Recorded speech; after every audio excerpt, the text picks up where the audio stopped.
Hi guys, எல்லாருக்கும் வணக்கம் guys. இந்த வீடியோவில் நம்ம என்ன பார்க்க போகிறோன்னா, ஆஸ்திரேலியா அணிக்கு ஆப்போசிட்டாக தேர்டு டெஸ்ட் போட்டி கட்டாயம் நாங்கள் வெற்றி பெற்றே தீருவோம். எங்களுக்கு இருக்கிறது ஒரு வழி இருக்குது. அந்த வழியை நாங்கள் பயன்படுத்தி கண்டிப்பாக இந்த போட்டி நாங்கள் வெற்றி பெற்றே தீருவோம் அப்படின்னு சொல்லிட்டு டே 4 ஆஸ்திரேலியா அணிக்கு ஆப்போசிட்டாக தேர்ட் டெஸ்ட் போட்டி டே 4 முடிஞ்ச உடனே நம்ம ரவீந்திர ஜடேஜா சில பல கருத்துக்கள் பேசியிருக்காரு. அவர் என்ன பேசுகிறாரு, ஏது பேசுகிறாரு சொல்லிட்டு வீடியோவில் டீட்டெயில்டாக பார்க்கலாம். அதுக்கு முன்னே நீங்கள் நம்ம சேனலுக்கு புதுசாக வந்திருந்தீங்கன்னா ஒரே ஒரு சப்ஸ்கிரைப் மட்டும் பண்ணிவிட்டு வாங்க, வீடியோக்குள்ளே போகலாம்.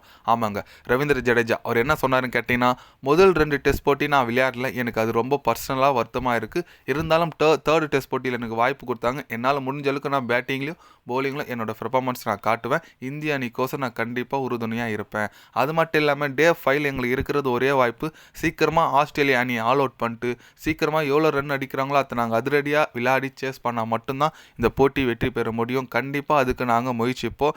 ஈஸியாக இந்த போட்டியை நாங்கள் விட்டுற மாட்டோம். நாங்கள் ட்ராக் நோக்கி மட்டும் அல்ல, வெற்றிக்கு நோக்கி தான் நாங்கள் ஆடிட்டுருக்கோம். கண்டிப்பாக நாங்கள் விட மாட்டோம். அதே போன்ற என்னோட அரைசாதம் 70 அடிச்சது எனக்கு பர்சனலாக நல்ல கான்ஃபிடென்ட் கொடுக்குது. எனக்கு ஆஸ்திரேலியா அடிச்சது ரொம்ப மகிழ்ச்சியாக இருக்குது.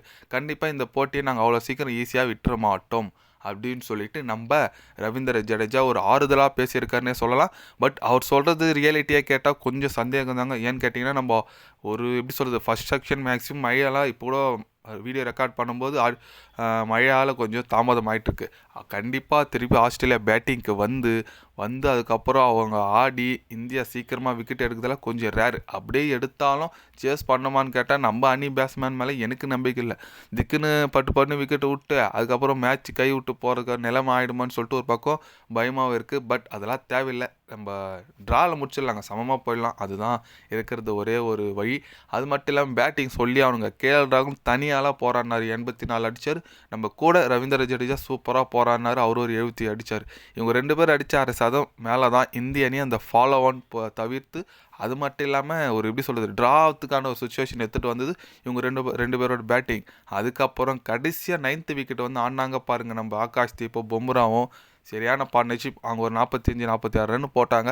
அவங்க அடித்த அந்த 46 ரன்னு தான் இந்திய அணி ஃபாலோ ஒன் தவிர்த்து லாஸ்ட் டைமில் உதவுச்சு. அதனால் இந்திய அணியோட எப்படி சொல்லுது, ஆல்ரவுண்டர்ஸ் பவுலர்ஸே நல்லாடுறாங்க. பட் டாப் ஆர்டர் பேட்ஸ்மேன் என்ன தான் பண்ணுறாங்கன்னு எப்படி சொல்லுது, நான் தான் பண்ணிட்டுருக்கீங்கடா ஆஸ்திரேலியாவுக்கு போயிட்டுன்னு கேட்குற மாதிரி தான் கேள்வி இருக்குது. ஏன்னா அந்தளவுக்கு ஒஸ்ட்டான ஒரு பேட்டிங் பர்ஃபார்மன்ஸ் தான் கொடுத்துட்டு வந்துட்டுருக்காங்க. கில்லா இருக்கட்டும், நம்ம விராட் கோலி முதல் மேட்ச் தான் அடித்தார். விராட் கோலியாக இருக்கட்டும், ரோஹித் சர்மா இருக்கட்டும், ரிஷப் பண்ட்டாக இருக்கட்டும், எல்லாருமே ஒரு சொதப்பலான ஆட்டத்தை தான் வெளிப்படுத்திட்டு வந்துட்டுருக்காங்க. பார்க்கலாம், இந்திய அணி இப்போ போலிங் போட்டுட்ருக்காங்க, எந்த அளவுக்கு ஒரு சீக்கிரமாக விக்கெட் எடுக்கிறாங்கன்னு சொல்லிட்டு வெயிட் பண்ணி பார்க்கலாம்.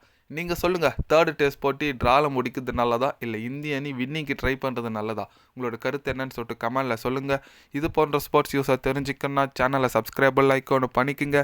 கண்டிப்பாக கிரிக்கெட் பற்றி day by day channel update வரும். மறக்காமல் சப்ஸ்கிரைப் மட்டும் கொஞ்சம் பண்ணி வச்சுக்கோங்க. நன்றி, வணக்கம்.